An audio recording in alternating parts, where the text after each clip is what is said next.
Chief Inspector Japp. Your call does not bode well. Indeed, we have just found the body of a young woman on the beach in Bexhill. An ABC was placed on the body.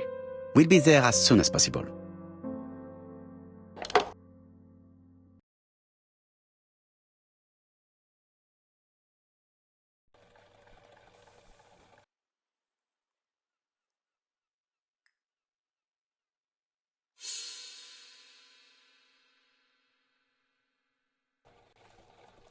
Bexhill is a delightful town.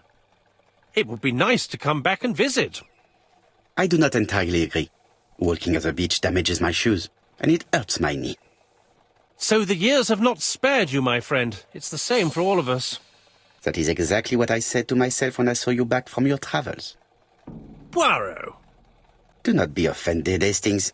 I can see Japp waiting for us. And from his face, I would say that things are not looking good.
Bexhill seems to be a pleasant little town.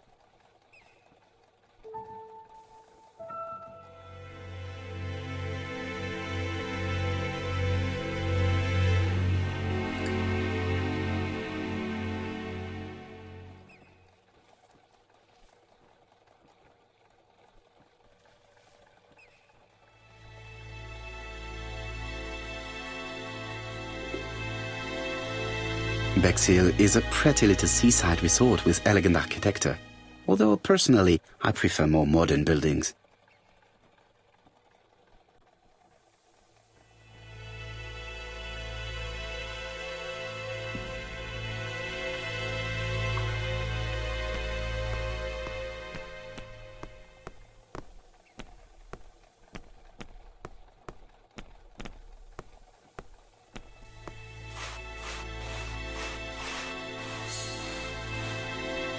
How do you do, gentlemen?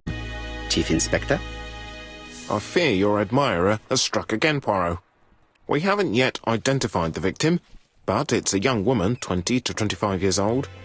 Death occurred last night between 11:30 and 1 o'clock, and we found an ABC guide on the body. Was she pretty? Come on, Poirot, that's rather out of place. It has no bearing on the murder. Are you certain? For women, it is often the most important thing. It often decides their destiny. The body hasn't been moved. You can see for yourself. Has the press been informed? Not yet, but I'm planning to. I haven't yet informed them about the presence of the ABC guide in Andover.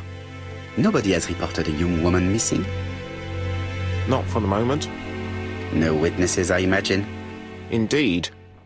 We've asked everybody who may have met a young woman fitting her description last night to come and see us, but I have little hope of gaining anything from it.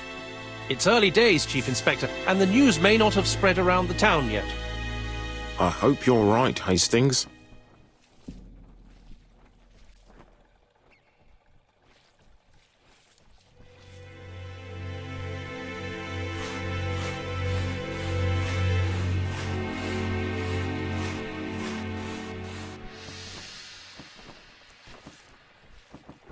These marks have been left by a rope or a braided cloth. She was a great beauty. Strange that Japp didn't notice it. This key is too small to be one for a house. Without a doubt, it is for a padlock.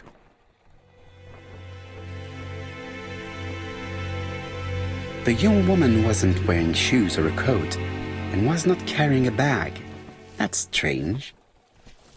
Either the murderer stole her belongings or she put them somewhere safe. Maybe so that she could bath.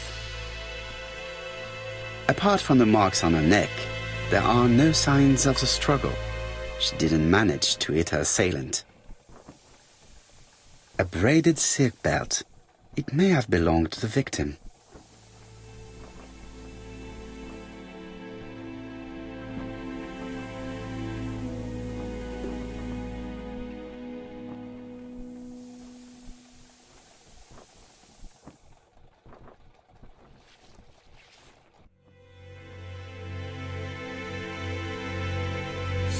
The guide is open at the page for the Bexhill train times.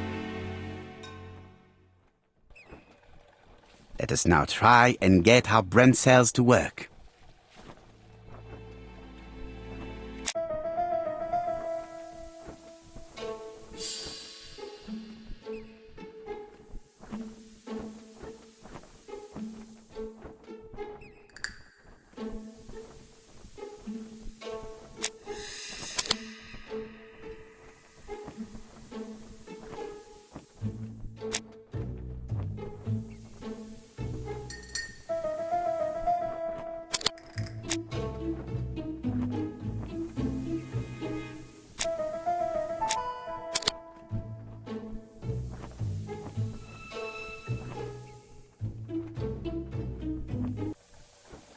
The poor child must have been strangled with his braided belt. Unfortunately, in view of the fabric, it is unlikely that we will find any prints. Let us now try and get our brain cells to work.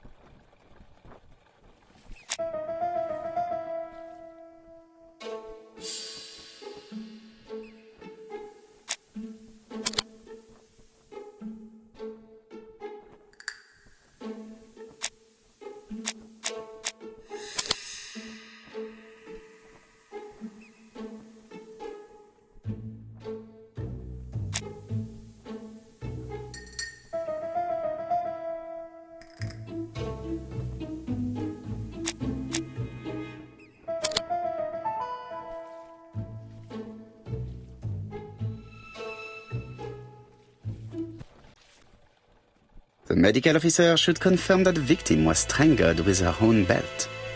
That's what I thought. She shows the usual signs of strangulation. With a little luck, we'll find prints this time. You are too optimistic, Hastings. Our killer is far too meticulous for that.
The number is upside down. This is definitely at number 6.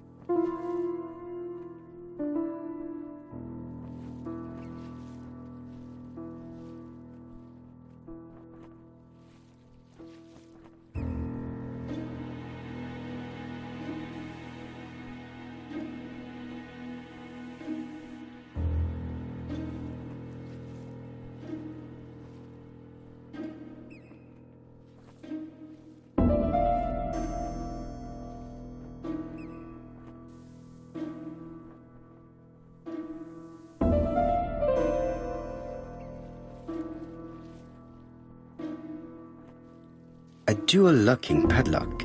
I need to find the code and then insert a key.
It definitely was here that the victim left her belongings.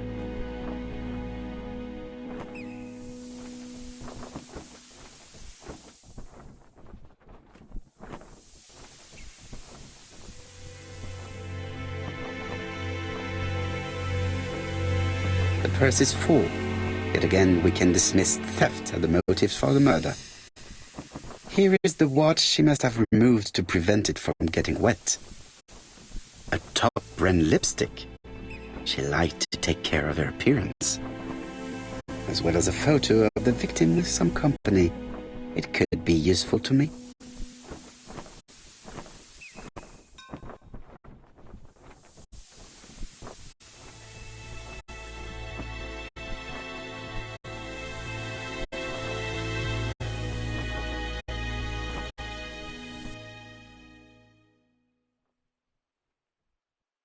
Betty's first day at work. Mom is very proud of you. Elizabeth Barnard, 7 August 1931. So, the young lady did have a name starting with B, and she worked as a ginger cat, an establishment that must be slightly further along the beach.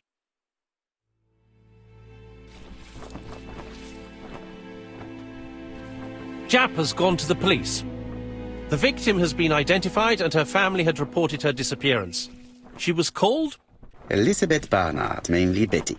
She worked as a ginger cat at the cafe slightly further along the beach. But Poirot, how on earth? Never mind. Do you have her address? Yes, she lived with her parents on the street leading to the beach, number 22. Shall we go? You are far too impatient, Hastings. Let the poor people take in the news first. Let us go and visit the cafe where Betty worked.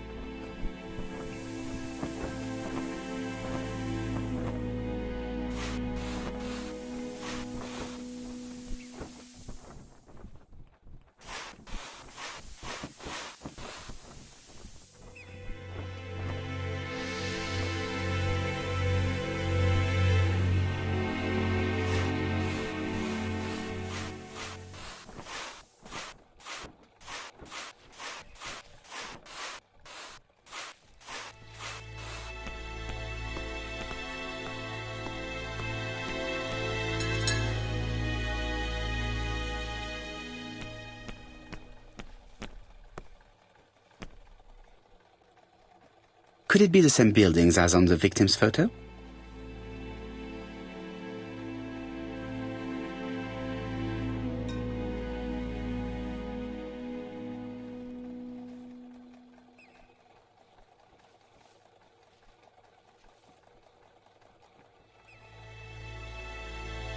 This is definitely where the photo I found in the hut was taken.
I'll be with you in a minute, gentlemen.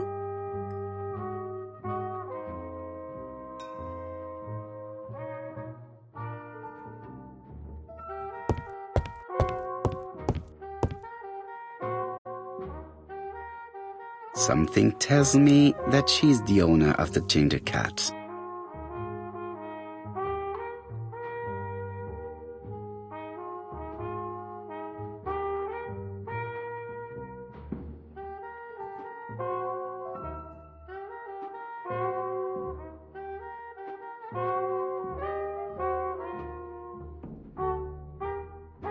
This woman must be the owner of the ginger cat.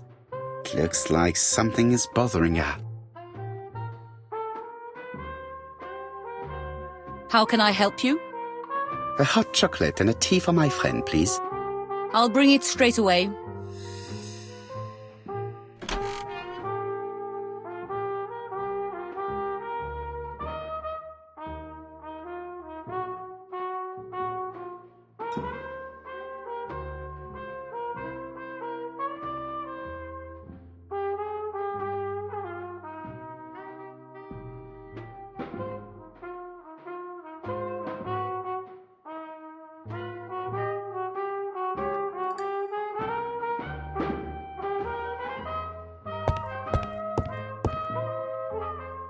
I need to know the time range during which Betty was working on her own.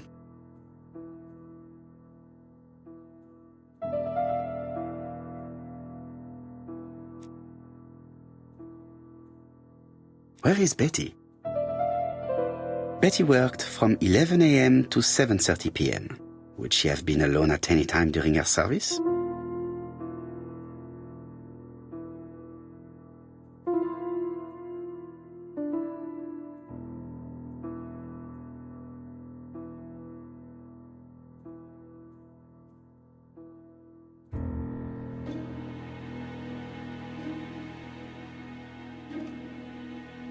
These are the different waiting staff's bills. Which ones were written by Betty?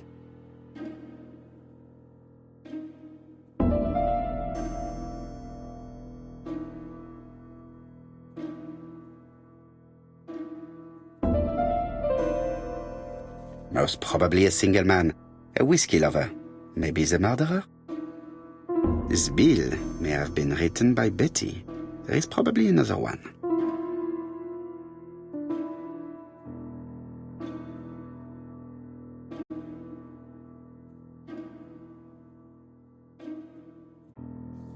Most probably a family. Betty served a family and a man on his own, a whiskey drinker, maybe the murderer. This information will help me to progress. What? Gentlemen, what are you doing? We are searching for clues, mademoiselle. My name is Hercule Poirot. I am a detective, and this is Captain Hastings. Does Betty Barnard work here? That is correct. She should have been here a while ago. Punctuality is the first rule of politeness. I fear that Miss Barnard will not be coming today. She has just been found, dead, on the beach a few hundred meters from the cafe. How awful. Poor young thing. What happened? She appears to have been murdered. This is most distressing. How this will affect my business, I shudder to think.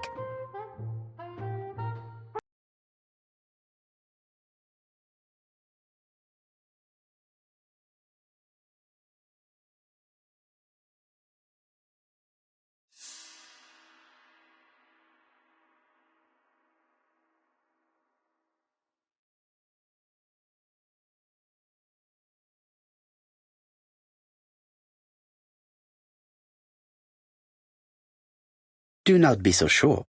Miss Barnard's tragic death may be a good advertisement for you. It makes one despair of human nature. Poor young girl. She was a hard-working and pleasant young woman. I didn't know her that well. She'd only been here for 2 summers. I know that she had a young man. He used to call for her sometimes.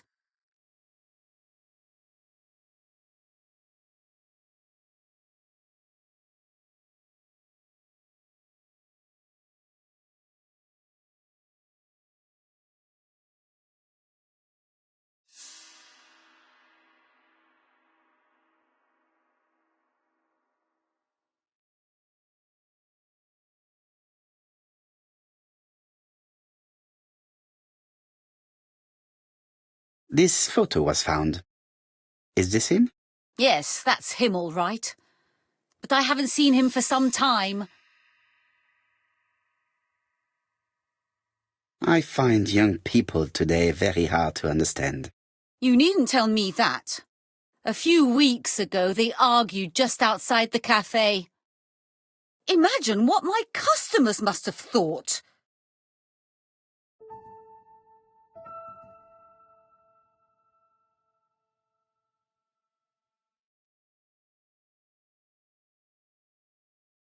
I hope for you that it was an isolated incident.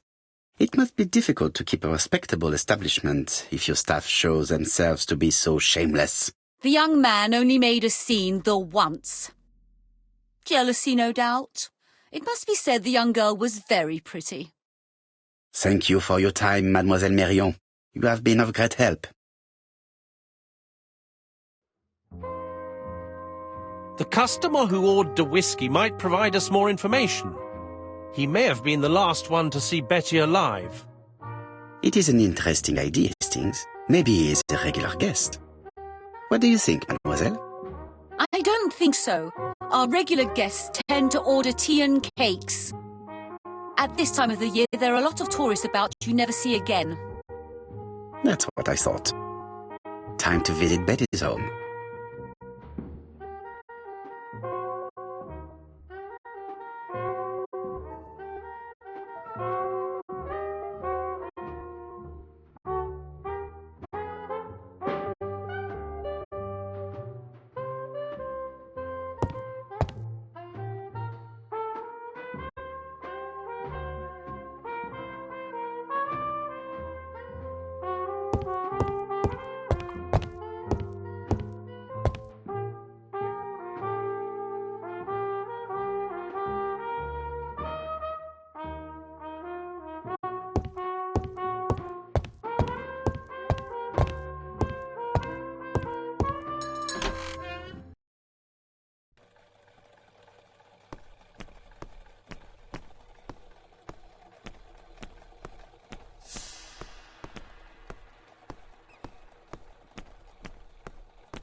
How do you do, mademoiselle? My name is Hercule Poirot. I know you. You're that detective we hear all about. I do not know if that is a compliment, but I will take it as one for now. You are Betty's sister, I believe? Yes. My name is Megan. Can we come in? Please do.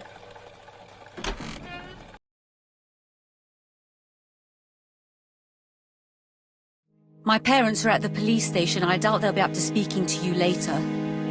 Do not worry, we will not bother them. Did you know your sister's plans for yesterday evening? No. I arrived by train this morning. My parents called me in a panic when they discovered that Betty had disappeared. She went out last night, but she didn't tell them where she was going. What was your last conversation about? Her new dress. She wanted a pair of black stockings to go with it. Mother brought her a pair.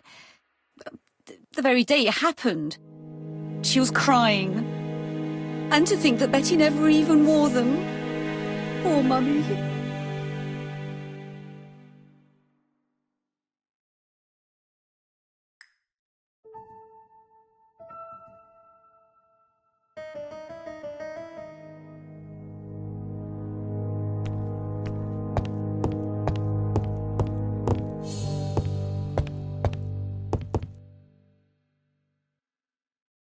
What is she feeling at the moment?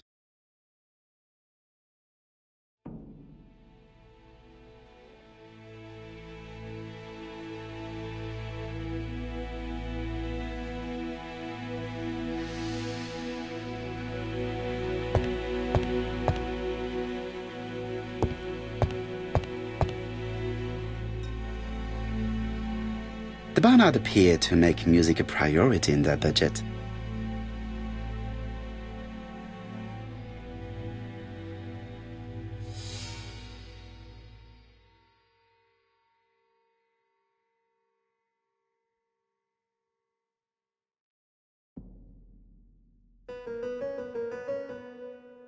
Their home is modest, but the Barnards are definitely music lovers.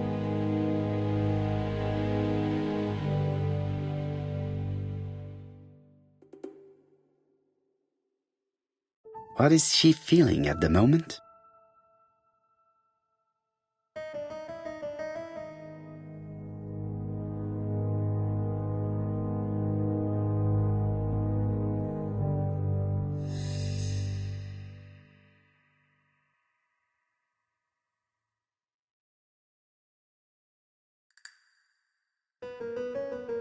Mr. Poirot, I don't like being stared at.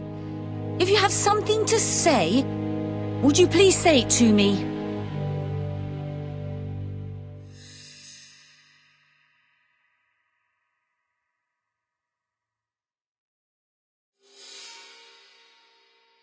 Betty's older sister is not just sad, she is angry.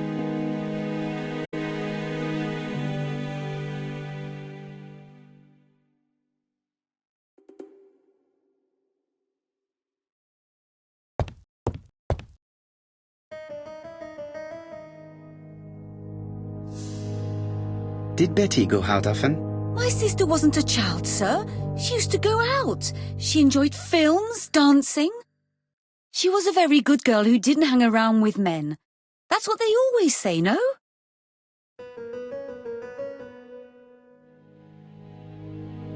I am not interested in what people say. I am interested in the truth, Mademoiselle Barnard. If you only knew how much I would like to talk with someone who does not know that your sister is dead and who could provide me with a true portrait of her, beyond the formalities. The truth is that my sister was a silly little fool. I tried to reason with her, but she behaved like an idiot.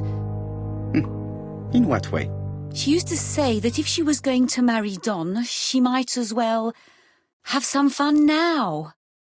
I understand. Please continue.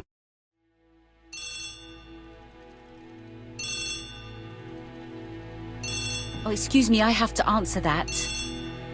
But of course. Betty's room is opposite the stairs on the first floor. Feel free to take a look if you think it might be useful.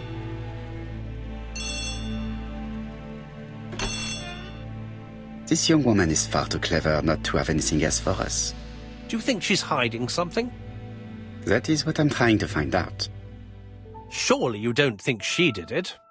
I did not say anything of the sort. But young women always ruin your judgment, Hastings. Who knows, maybe Megan was jealous of her attractive young sister. I see. She may have had her sights on the inheritance. Or maybe she was in love with Donald Fraser. We have to study all scenarios, even the most unlikely.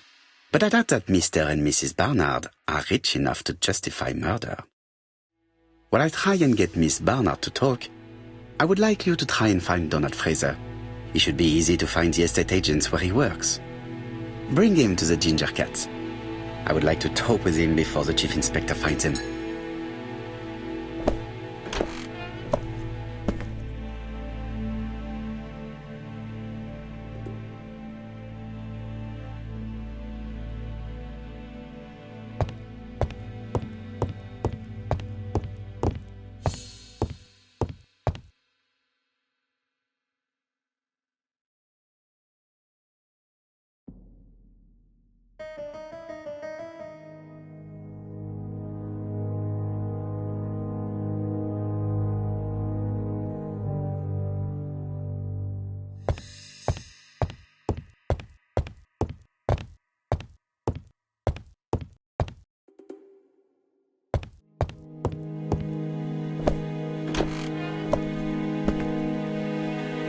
Looking at all the clothes she took out, Betty must have had a problem deciding what to wear. Maybe she had a date?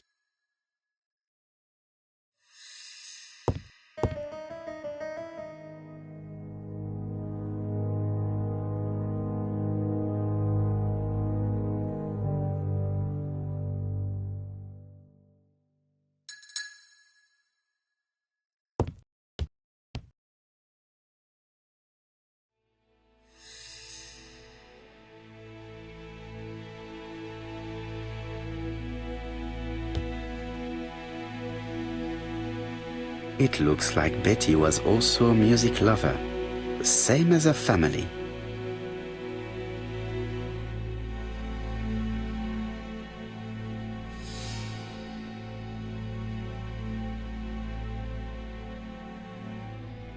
Without a doubt, Betty used to sing.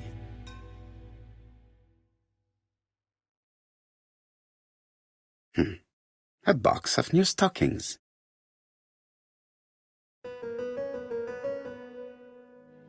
It looks like Betty has a very busy life.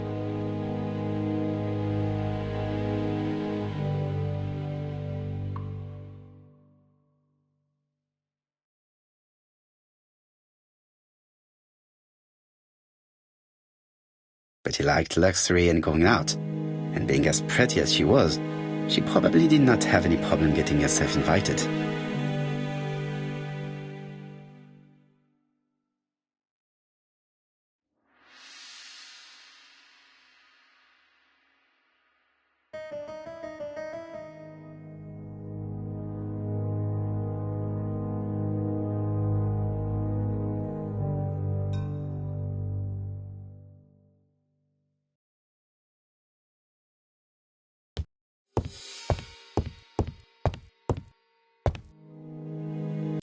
Something on this clock bothers me.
This metal disc is stuck.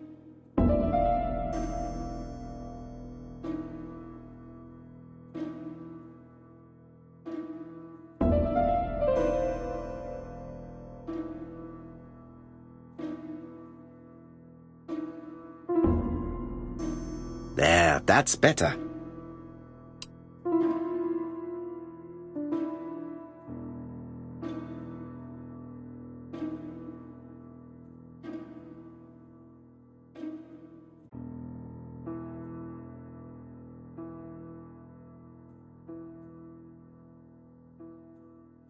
This decoration appears to be firmly fastened. This decoration appears to be firmly fastened.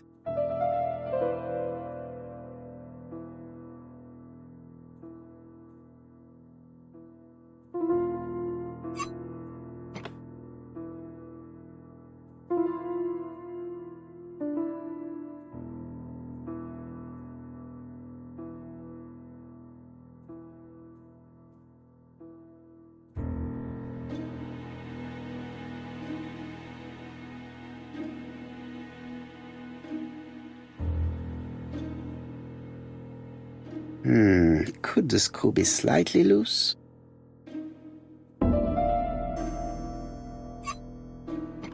Good. It should be possible to open the wooden panel.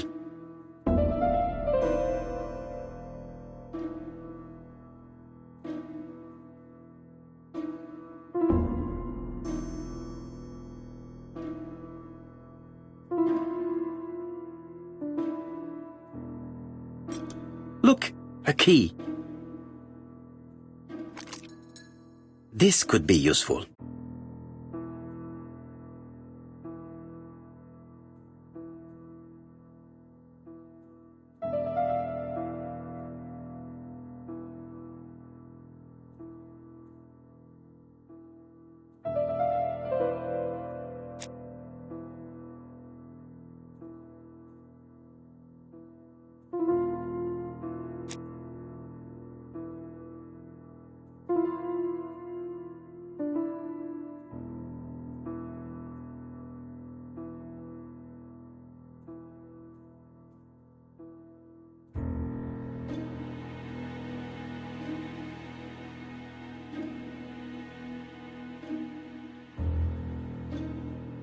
What a strange mechanism. I don't think it serves to turn the hands.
Ah, something clicked on the front of the clock. A new lock has appeared. What does it open?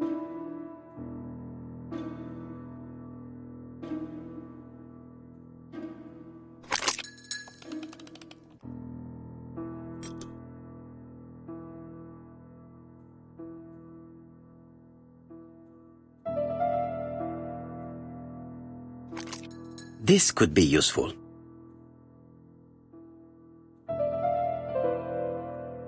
Betty, I enjoyed a wonderful evening in your company, and I hope that we will see each other again very soon. D. My dearest Betty, I know that your art is already spoken for, but you are the most beautiful dancer I have ever had the pleasure of meeting, and I am impatient to see you again. Adrian.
This small key should be useful to me. Medicine to prevent voice loss. Did Betty have problems with her voice?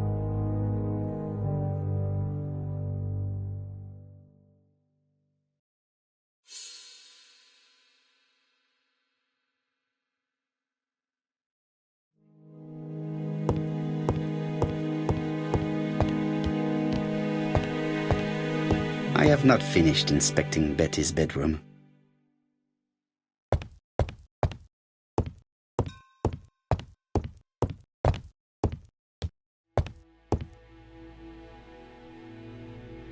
Betty, I enjoyed a wonderful evening. My dearest Betty,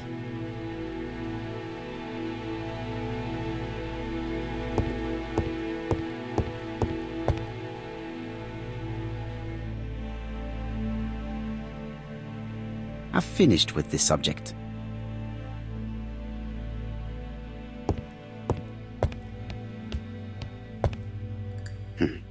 A box of news.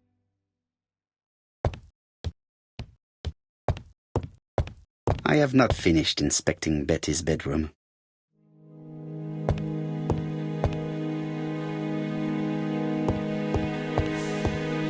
Without a doubt, Betty used to sing.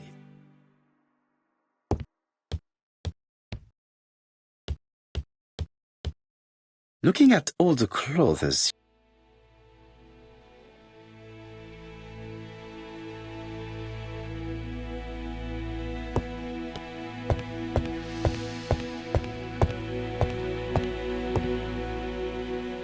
a record sleeve with an handwritten title. Betty must have recorded the demo.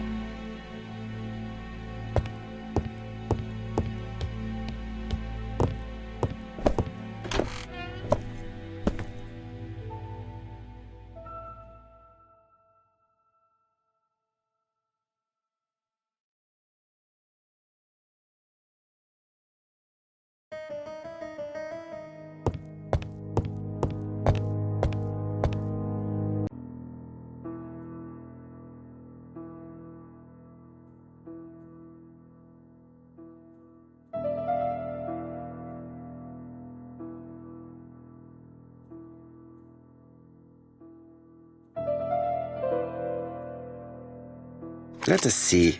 What is this cupboard hiding?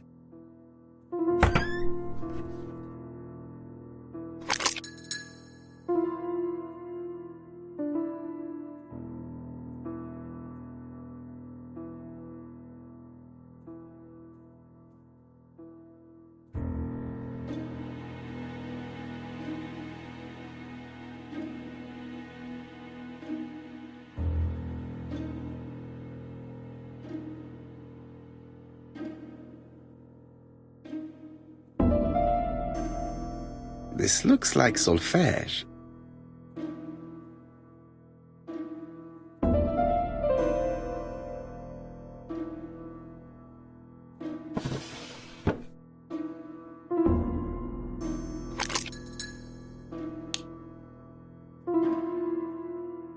There is bound to be a clue somewhere.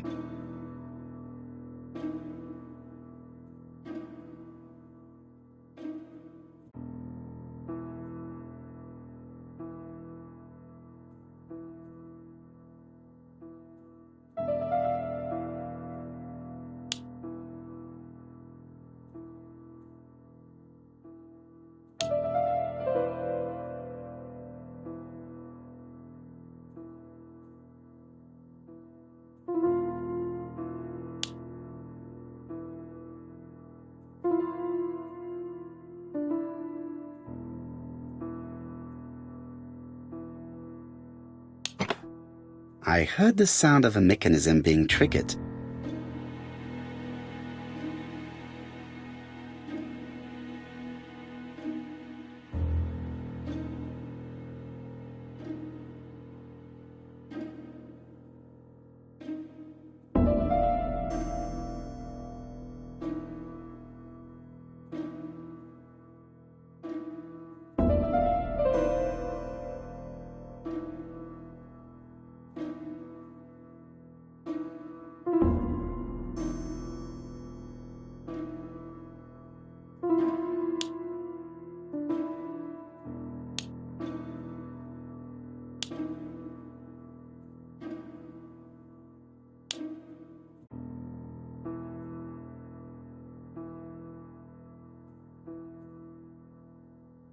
just have to put the record on the gramophone and start it.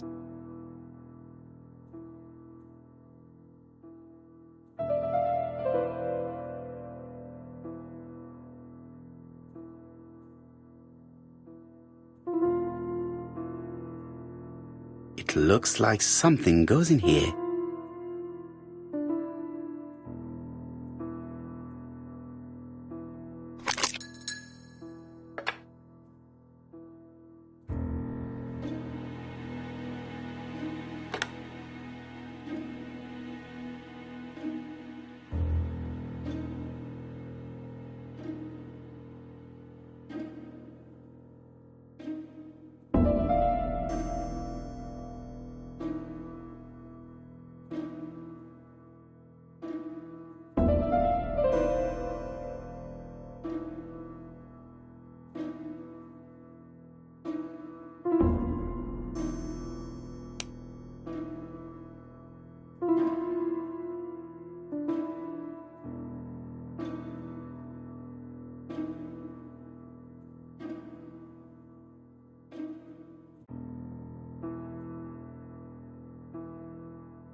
Donald, we're in the middle of recording.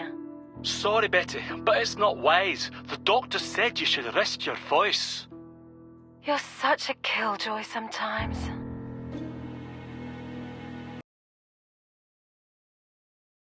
Betty was such a good singer.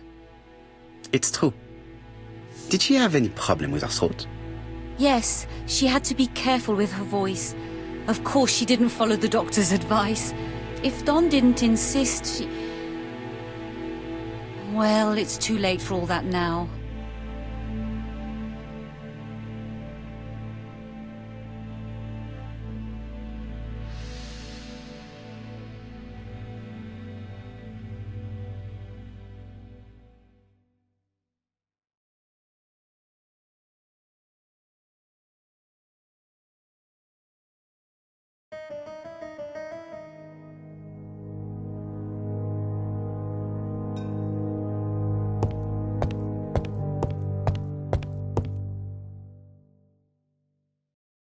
It looks like this woman is single, but she has feelings for someone.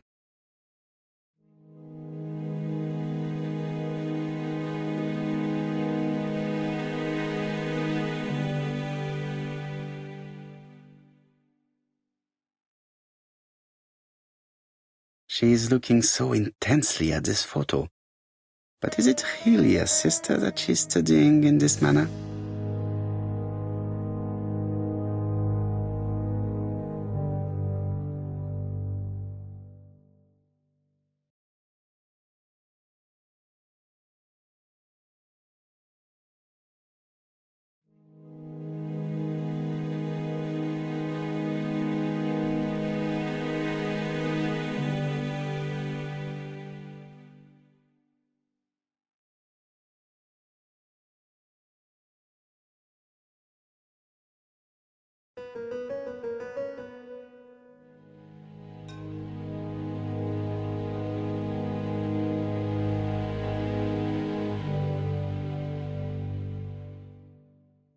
They made the perfect couple, am I correct? Yes, in a way. She was pretty and he... Well?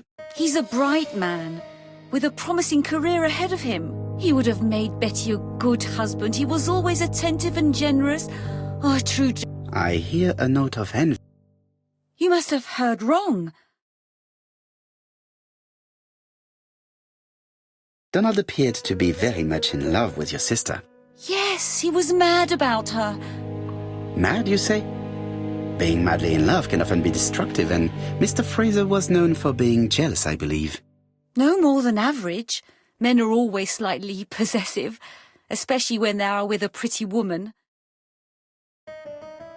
You are a poor liar, Mademoiselle Bernard. Excuse me, Mr. Poirot, but I do not see why you are interested in our humble little crime. It would appear that your sister's murder is the second in a series that we have to stop as quickly as possible. The first was in Andover, and the same as your sister, the murderer sent me a letter informing me that a crime would be committed in that town. Now can I count on your honesty? Yes, you have my confidence, Mr. Poirot. Don is a quiet and sensitive young man, slightly reserved too, and as is often the case with reserved people, when he flew into a temper, he completely lost control. He could be so violent. Betty was frightened. And when was this? The first time was about a year ago. But they rowed more recently. Donald found out that Betty had lied to him. She said she was going out with a girlfriend, but she went out for dinner with a married man. It was an awful scene. She told him that until they were married, she was free to go with whoever she pleased. Donald turned quite pale and started shaking and kept saying one day. Well? He'd commit murder.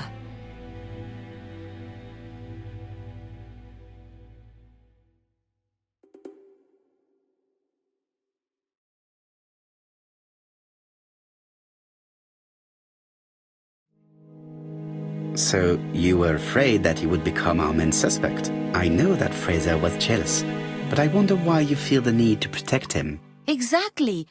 Had you not told me about the case, I would never have dared to tell you about this little matter. Don loved Betty with all his heart. I can't imagine for one instant that he would hurt her. Very good, Mademoiselle Bernard. Thank you for your help.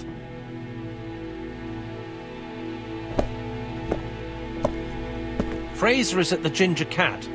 The police haven't spoken to him, but they want to. Très bien, Hastings. Let's see him now. Au revoir, mademoiselle. My deepest condolences to your parents. Of course, Mr. Poirot.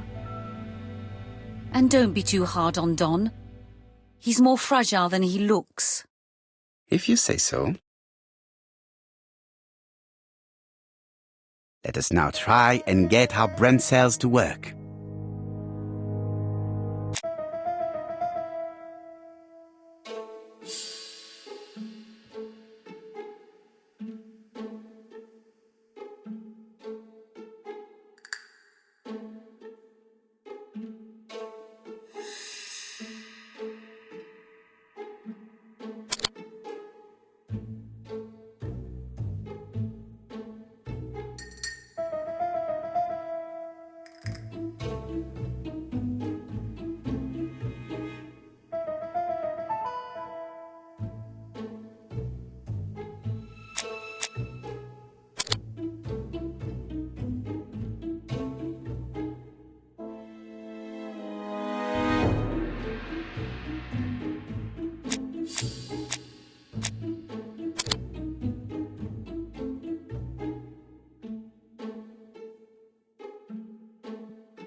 Let us now try and get our brain cells to work.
You've seen Fraser, Hastings. What is your feeling? He's a big chap. Fragile isn't exactly the word that springs to mind. I talked to his landlady before seeing him. She went to bed at 11. Fraser wasn't home yet. Bien. Megan Barnard said he is a reserved character but with a nasty temper. We will see if this is the case.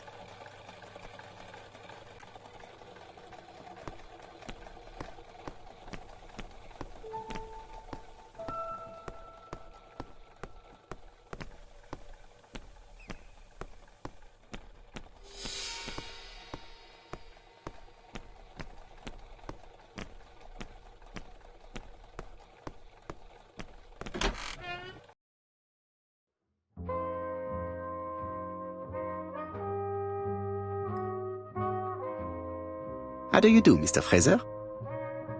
You Hercule Poirot. Mr. Hastings said you wanted to speak to me. Yes. I know that it may not be at the right time, but I would like to ask you a few questions.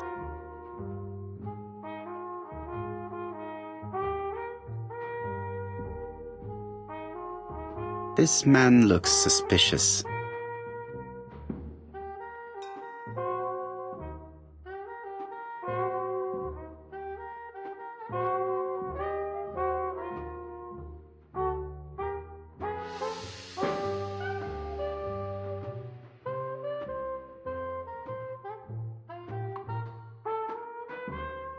Leave me alone.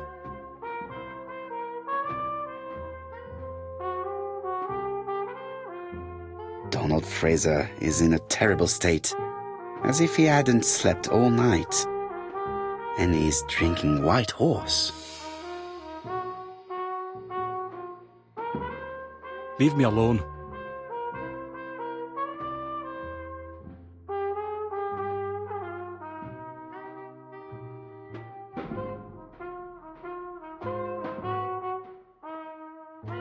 Tell me that it's a mistake.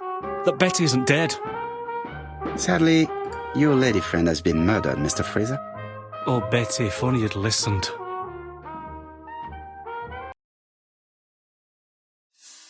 Did you visit Betty yesterday afternoon? No, I haven't seen Betty for 2 days. I was at the office yesterday afternoon. Can you prove that? Of course. But why this question? Betty died yesterday evening, didn't she?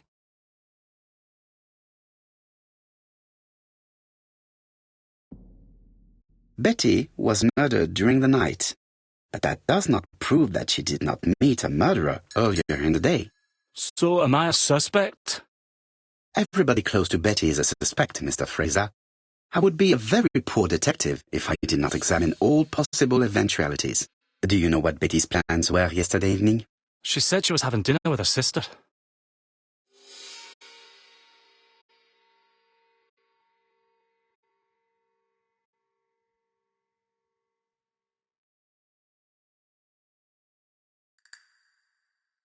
Yet, Megan only returned to Bexhill this morning, Mr. Fraser. I didn't know. Right. May I ask you what you were doing yesterday evening? I spent the evening working. Your colleagues can confirm this? No, I often take work home with me. You are lying, Mr. Fraser. As was Betty when she hid the fact from you that she was seeing other men. Betty was a very decent young woman. How dare you sully her memory? I am not interested in memories of her, Mr. Fraser. I am looking for a killer, and I need you to be my closest ally. That is, unless you have something to hide. Of course I don't. Très bien. So, what were we saying? Where were you yesterday evening? I looked everywhere for her, but in vain. When she said she was going to have dinner with her sister on a weekday, I thought it was strange. I tried not to think about it, but I was like a lion in a cage. I was convinced she was lying. So I went round all the restaurants in the town. When I didn't find her, I went to the next town. But nothing. I must have got home about midnight or 1 o'clock. Did anybody see you? I don't think so. I didn't talk to anybody. I was so furious.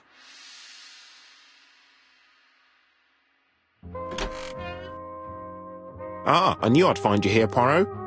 I thought the victim's young man was here. Yes, is all yours, Chief Inspector. Let us now try and get our brain cells to work.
Fraser doesn't have an alibi and he's extremely jealous. You are very skilled at summing up. And yet you haven't asked Japp to arrest him. It is too soon. But I agree, without the letters announcing the crimes, Fraser would already be behind bars. Bon, I think we have enough elements. Let's reconstruct the events at the scene of the crime. I can't imagine how the murderer wasn't seen, though. Surely she must have struggled. Let us try and imagine the scene.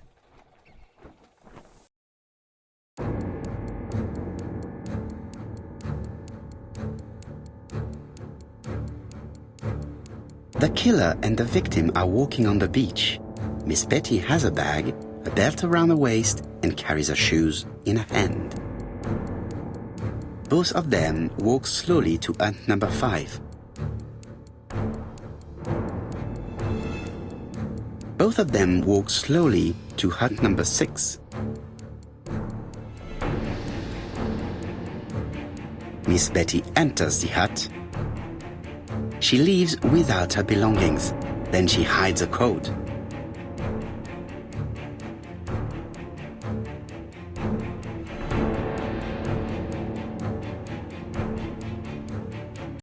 They keep walking. Then she removes her belt. The murderer moves behind her and then attacks her by surprise. The body falls, lifeless, on the sand. Everything appears to match the crime scene, mon cher Hastings. That is exactly what happened.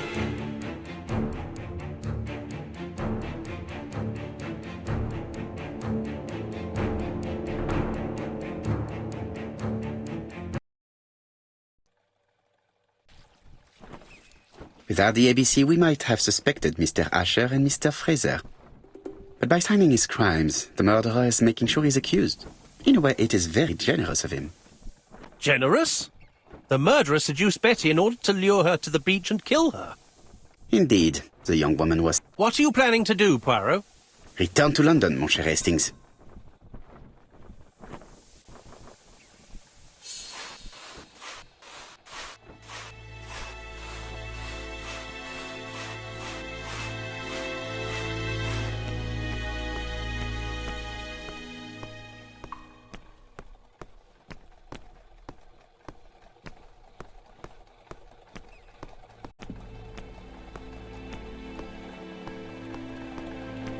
Right, back to London. There is nothing more for...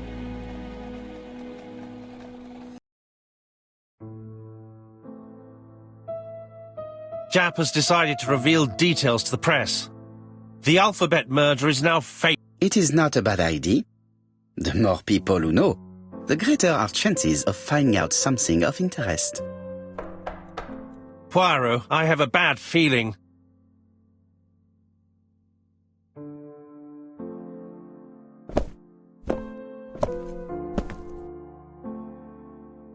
Poor Mr. Poirot, not so good at these little criminal matters as you thought yourself, are you?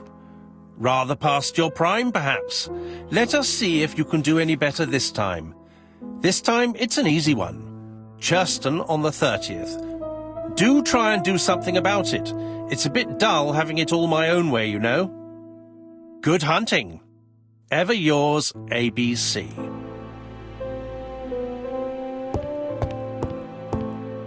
Good hunting. Did you hear that, Poirot? The murderer seems to be taking it all as a game, a challenge. He will strike on 30th in Churston. We must warn Scotland Yard. No time to lose. We must prepare our suitcases for Churston. Mon Dieu, it is already 10 o'clock. I will call Scotland Yard immediately.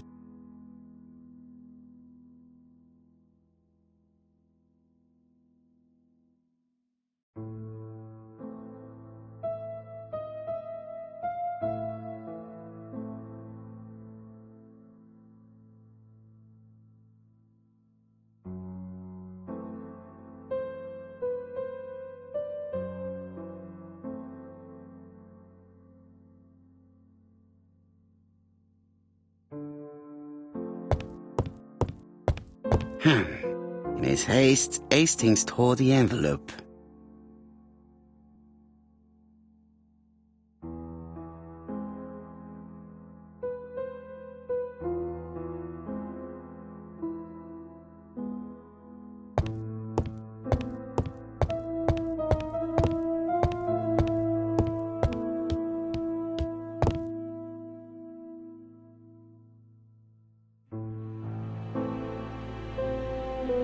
Daily Flicker, July 30, 1935. ABC affair, no progress. The alphabet murderer is still on the run. Ever since the police found the connection between the Bexhill and Andover affairs, the inquiry has barely progressed. In this issue, we are publishing provocative letters sent by the killer to Hercule Poirot. Unfortunately, they have not yet helped to find him. Daily Flicker, July the 26th, 1935. The Bexhill Horror. Young maid strangled on the beach. Killer struck at midnight.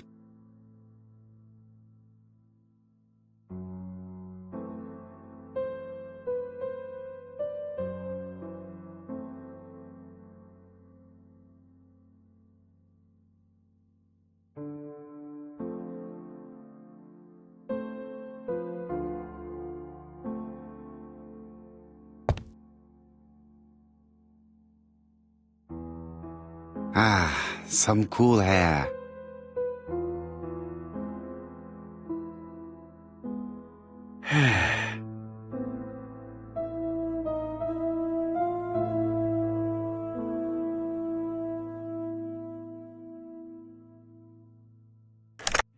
Hello, Japp. We received a new letter from ABC in the 10 o'clock post. Where and when? In Churston. Today. Today? I'll inform the population immediately. I'll check the train times. Call me back.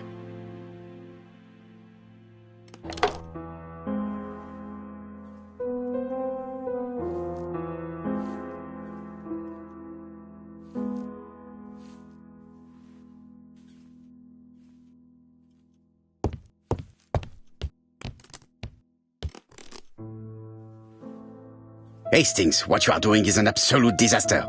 That is no way to pack suitcases. Heavens, we must hurry. We have to get to Churston before the murder.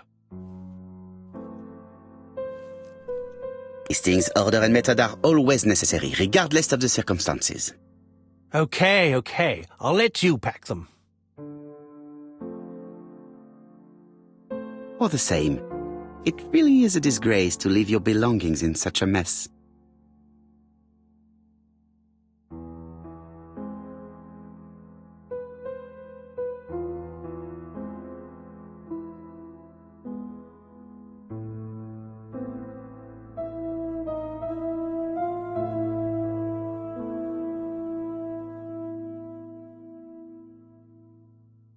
Voila!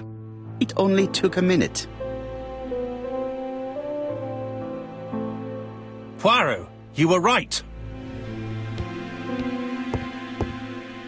I've just consulted the ABC guide. There's no hurry. The next train doesn't leave till 11:45. You see, there is no need to hurry. We will not be in Charleston until tomorrow morning, after the murder. But why has the murderer warned us so late? It's not what he usually does.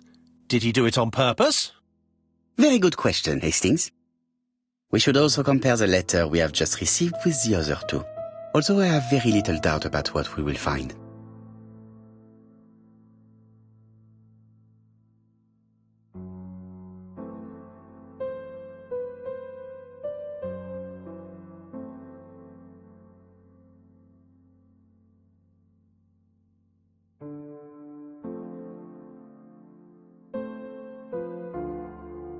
Hastings' photo album. He is very proud of his bag.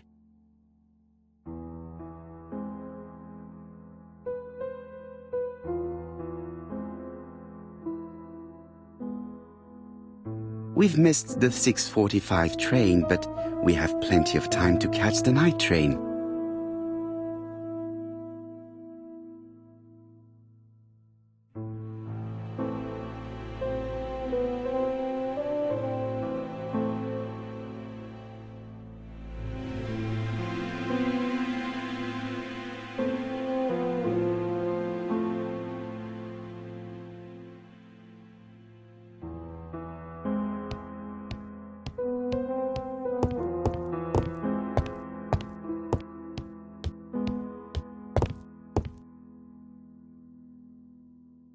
Right, let us compare this new letter with the second one.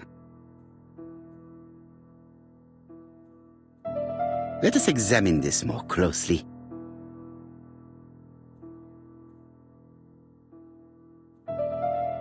Certain characters in the two letters may have similar defects.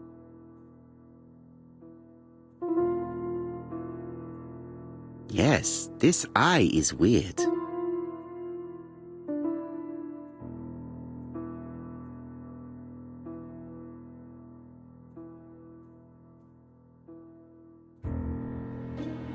Yes, the I characters in the two letters do indeed have the same defects.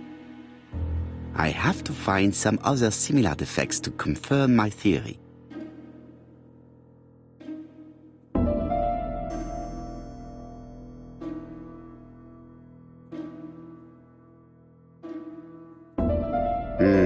The W is not printed properly.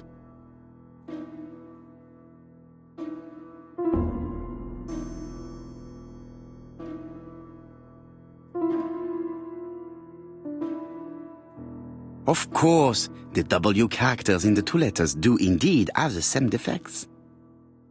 I have to find some other similar defects to confirm my theory.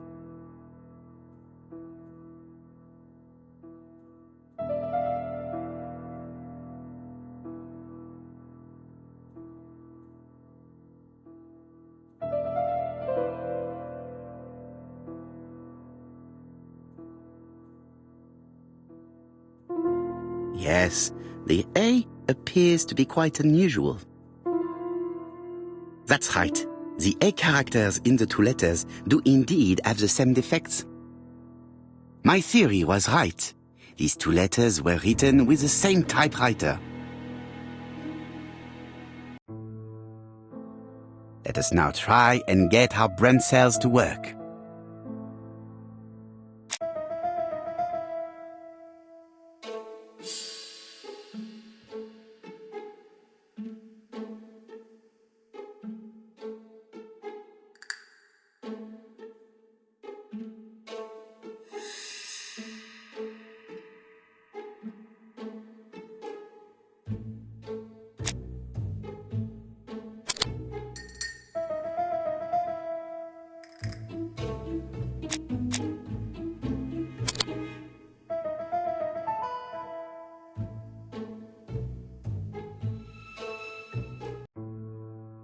The letter should have arrived in time. The postmark shows that it was sent 3 days ago. However, our man made a mistake in the address, which explains the delay. All the same, the post office took their time correcting the error. Come on, Poirot. Your address is not quite as well known as that of Scotland Yard. Poirot, the telephone. It must be Japp.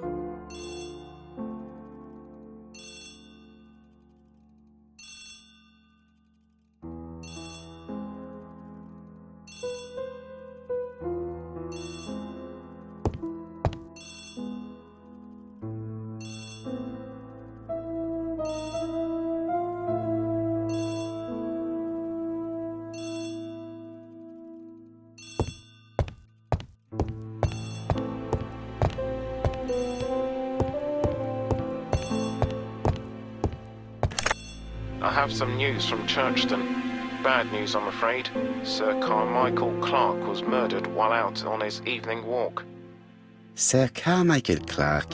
The name is familiar to me. He was a famous throat specialist, one of the best in London. A wealthy man, he retired to Combside, a beautiful house by the sea. He collected antiques. Are you going there? Yes, let's meet on the train.